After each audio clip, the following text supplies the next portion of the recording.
Hey guys, welcome to the Reparenting Daily podcast, your daily guide for inner child healing. This podcast helps you establish a consistent reparenting routine, and it's divided into 3 sections. The first is a daily reading, the second is a discussion of that reading, followed by suggested journal prompts, and the last section is a peaceful meditation for closing.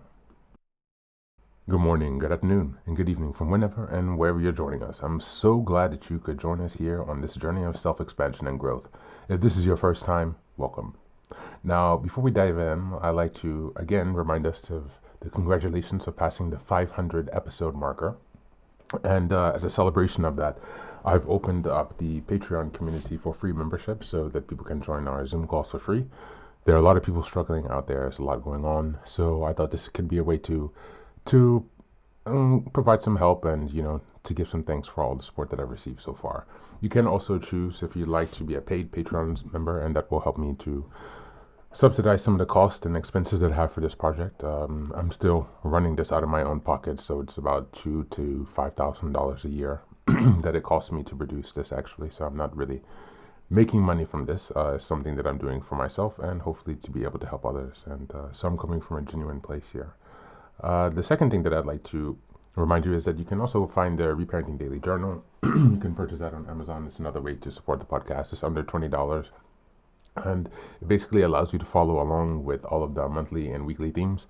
It gives you space to keep your notes. And yeah, if you join the team or the Zoom calls, it might be a great way for us to all stay aligned and be working together. The last thing I'd like to give you a head up on is the Fairy Tales for Reparenting Daily series. As I mentioned earlier, I've had some editing issues with that because in the springtime, the end of spring, I did some reworking to structure those into certain themes. So like the beginning, middle, and end of the hero's journey. And in the midst of reorganizing and restructuring the stories and also upgrading the artwork, some of the text is a bit mixed and jumbled all over the place. Sorry about that. When I was in the editing phase for the first time, they did not send the proofread copies to the Netherlands, and so I had to work, around and trying to find a way to get the copy to edit, and it's just been a mess. So basically, that's going to take a little bit longer. I'm going to aim to have that done by the end of the year, but I have burned my eyes, so I am very limited. Excuse me, with what I can do and time I spent on the computer. And so I would have had that done much earlier. I would have liked to have that already done, but here we are. And so in any case, once that's available, again, I'll give you a heads up, but please do hold off on purchasing the Fairy Tales for Reparenting Daily for now. Or Fairy Tales for Reparenting series, not the Fairy Tales for Reparenting Daily. That's it today. So without further ado, let's dive into today's practice. Today's reading is from the ACA Daily Meditation, Strengthening My Recovery. It's from September 14th. The reading is from September 14th. Just as a reminder, we're in October, and the theme is Developing Resilience and Overcoming Challenges.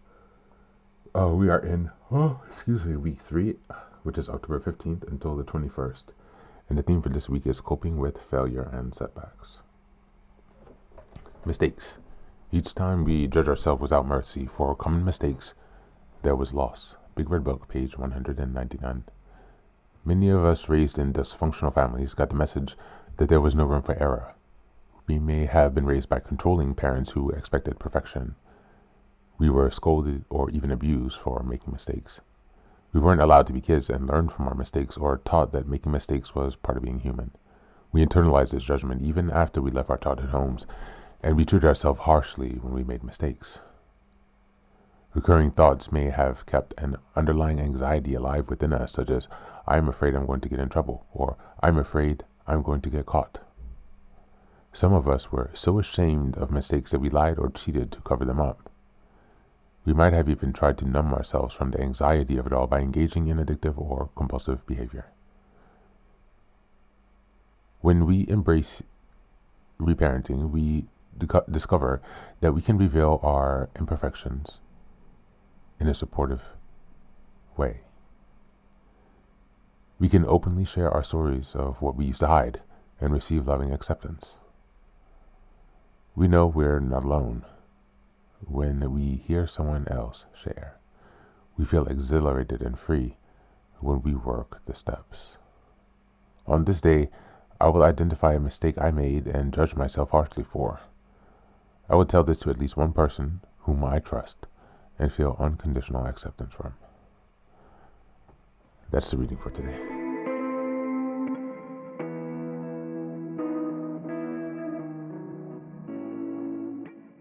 Today's reading speaks to one of the deepest wounds for those raised in dysfunctional or perfectionistic or narcissistic families, and that is the fear of making mistakes.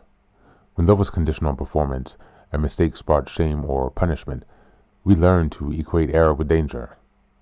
This may have left us hypervigilant, self-critical, or unable to relax in our own humanity. The message was clear: if I make a mistake, I'll lose love, safety, and belonging. As adults, that belief quietly drives anxiety, perfectionism, and compulsion to hide our flaws. In the context of developing resilience, this reading teaches that true resilience is not about never failing. It's about learning to fall safely.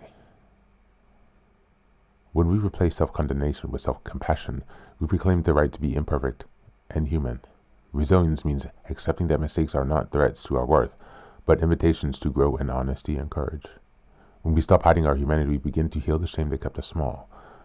The act of sharing our mistakes in safe, loving spaces becomes rebellion against the old conditioning that said we must be flawless to be loved. From a reparenting perspective, this hits the heart of healing. The loving parent within us must now teach the wounded child what they were never told. You're still good, even when you make mistakes. You're allowed to learn. You're safe now. Every time we meet a mistake with gentleness instead of judgment, we give that inner child a new experience, one of safety and vulnerability. When we can share our imperfections without fear of rejection, we transform shame into connection and punishment into presence. This is emotional resilience in its purest form. As we go into the journal prompts today, number 1, what messages about mistakes did I receive as a child? And how do they still influence how I treat myself today? Number 2, think of a recent mistake. How did my inner critic respond?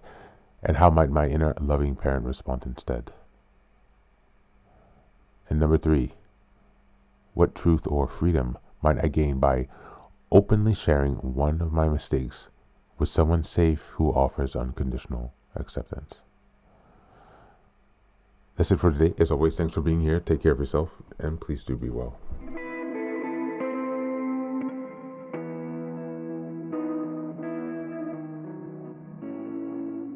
Welcome back. Now, this is the third and final section of the daily podcast.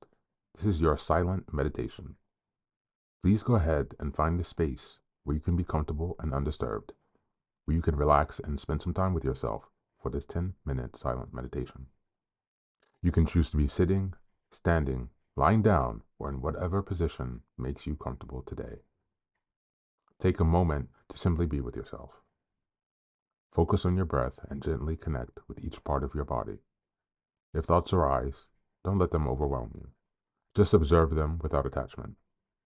Imagine them as leaves drifting down atop a river, passing by without needing your engagement. Stay present, grounded, and open to this moment, no matter what time you are listening and practicing this meditation. Namaste.